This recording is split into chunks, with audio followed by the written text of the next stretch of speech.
السلام علیکم ویورز، میرا نام عطاء الرحمن اور آپ دیکھ رہے ہیں عطا بخاری یوٹیوب چینل۔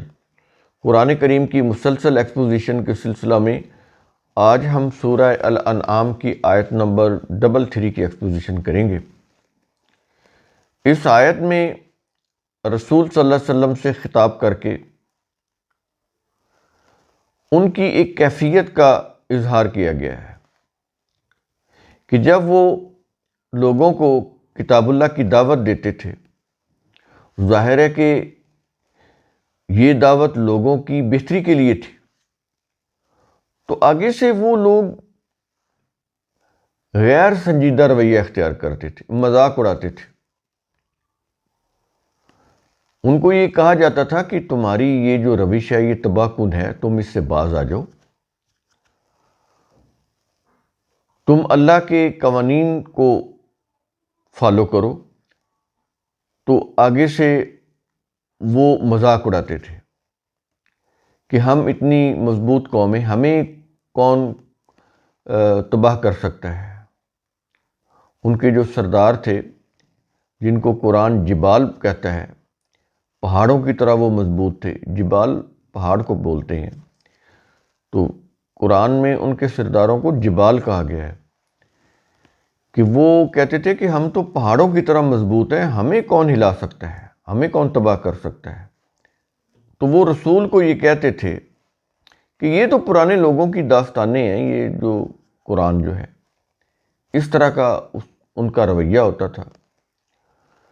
اس پر رسول غمگین ہو جاتے تھے، انہیں دکھ ہوتا تھا کہ میں ان کو بہتری کی دعوت دیتا ہوں، ان کی فلاح کے لیے ان کو دعوت دیتا ہوں، اور آگے سے ان کا یہ طرز عمل جو ہے انتہائی غیر سنجیدہ، اس سے رسول جو تھے وہ غمگین ہو جاتے تھے۔ تو یہ کیفیت رسول کی بتائی گئی، تو بتا کر یہ کہا گیا کہ اے رسول، یہ بیسیکلی تو تجھ کو نہیں جھٹلاتے، بلکہ وہ اللہ کی آیات کو جھٹلاتے ہیں،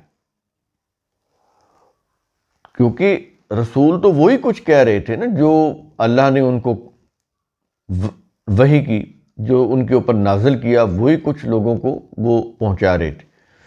تو اس لیے ان کا جو انکار تھا کفار کا، وہ بیسیکلی رسول کو یہ سمجھایا گیا کہ یہ تمہارا انکار نہیں ہے، یہ اللہ کی آیات کا انکار ہے، اس لیے غمگین ہونے کی ضرورت نہیں ہے، ان کو پیغام پہنچا دو، باقی اگر یہ اس کو مانتے ہیں تو اس میں ان کی بہتری ہے، نہیں مانتے تو تمہاری ڈیوٹی یا تمہارا فریضہ رسالت ادا ہو گیا، تمہارے اوپر اس کی کوئی ذمہ داری نہیں۔ یہ چیز باقی جگہوں کے اوپر کہی گئی رسول سے۔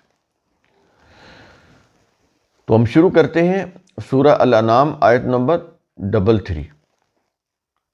الفاظ ہیں قد نعلم، اے رسول یقیناً ہم جانتے ہیں۔ کیا جانتے ہیں؟ کیا یہ رہا ہے؟ انہ لیحزنک، بلا شبہ یہ کہ تجھے ضرور غمگین کرتی ہے۔ کیا چیز غمگین کرتی ہے؟ کیا یہ رہا ہے کہ الذی یقولون، وہ بات جو وہ کہتے ہیں، وہ جو کفار ہیں جو وہ بات کہتے ہیں، اے رسول یقیناً وہ تجھے غمگین کرتی ہے، اور اس بات کو اے رسول ہم جانتے ہیں۔ اس کے بعد اگلے الفاظ ہیں، کیا یہ رہا ہے کہ فَإِنَّهُمْ لَا يُكَذِّبُونَكَ، چنانچہ بلا شبہ وہ تجھے نہیں جھٹلاتے۔ تو پھر کس کو جھٹلاتے ہیں؟ آیت کے آخر میں کیا یہ رہا ہے کہ وَلَٰكِنِ الظَّالِمِينَ بِآيَاتِ اللَّهِ يَجْحَدُونَ، بلکہ وہ ظالمین اللہ کی آیات کو جھٹلاتے ہیں۔ تو اے رسول وہ تجھے نہیں، اللہ کی آیات کو جھٹلاتے ہیں۔ یہ چیز ان کے بارے میں کہی گئی کفار سے متعلق۔ تو اس میں آپ یہ دیکھیں کہ جو رسول تھے ان کی دلی کیفیت بھی آ گئی، جو اللہ کا پیغام پہنچانے والے تھے لوگوں تک، لوگوں کا آگے سے ایٹیٹیوڈ بھی آ گیا کفار کا کہ وہ ان کا ایٹیٹیوڈ کیا تھا، اور پھر اس کے ساتھ رسول کے لیے تسلی بھی آ گئی کہ وہ تجھے نہیں جھٹلاتے، بلا شبہ وہ اللہ کی آیات کو جھٹلاتے ہیں۔ تو آج بھی یہ قرآن کی دعوت اگر کوئی شخص دیتا ہے اور لوگ اس کا مذاق اڑاتے ہیں یا اس کے اوپر تنقید کرتے ہیں یا اس کے اوپر باتیں بناتے ہیں، تو ایکچولی وہ اس کو نہیں جھٹلا رہے ہوتے، بیسیکلی وہ اللہ کی آیات کو جھٹلا رہے ہوتے ہیں، کیونکہ وہ اپنی بات نہیں کر رہا۔ جو شخص بھی قرآن کی بات کر رہا ہے، اگر وہ واقعی قرآن کی بات کر رہا ہے تو وہ ڈیفینیٹلی وہ پھر اس شخص کا انکار نہیں ہے جو اس قرآن کی بات کو سنا رہا ہے، انکار ہے اللہ کی آیات کا جو سنائی جا رہی ہیں لوگوں کو۔ تو اس سے آپ یہ دیکھیں کہ ایک لیسن ہے، لیسن یہ ہے کہ یہ نہیں دیکھنا کہ سنانے والا کون ہے، کیا سنا، دیکھنا یہ ہے کہ وہ سنا کیا رہا ہے، اپنی بات سنا رہا ہے یا کتاب اللہ کی بات سنا رہا ہے۔ کتاب اللہ کی بات اگر کوئی سنا رہا ہے، خالص کتاب اللہ کی، تو اس کو اگر کوئی نہیں مانتا تو بیسیکلی وہ کتاب اللہ کو نہیں مان رہا، اس شخص کی اپنی تو کوئی بات ہی نہیں۔ یہ چیزیں سمجھنے کی ہیں۔ آج اس کے اوپر آپ یہ دیکھیں کہ لوگ جو ہیں موسٹلی کتاب اللہ کی بات سننے کے لیے تیار نہیں ہیں، تو ظاہر ہے اس سے ان کی مفاد پرستیوں کے اوپر زد پڑتی ہے۔